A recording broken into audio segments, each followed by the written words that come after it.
Hi guys, for today's video is nasa hotel nga tayo. Ayan, ang ganda na ng kanilang carpet.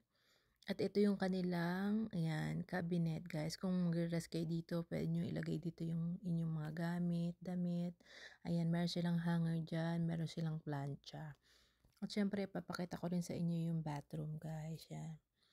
Ayan. Ang bathroom na maraming towel, syempre yan. Sa lahat ng hotel maraming towel at tissue. At syempre, may pre-shampoo na sila dyan, conditioner, body wash.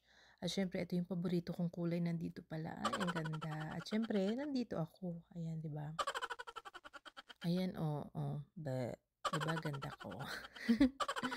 Ayan, guys. So, sa mga hotel dito sa US, laging second floor lang at malawak.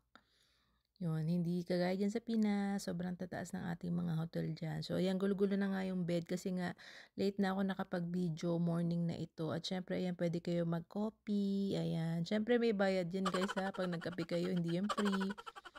Tapos, ito yung labas, ayan, kitang-kita ang hill. At syempre, yan, malamig, nagyayelo na naman today. Ayan, may ice pa dyan. Ayun, kita ang hill. Ayan. Thank you for watching guys.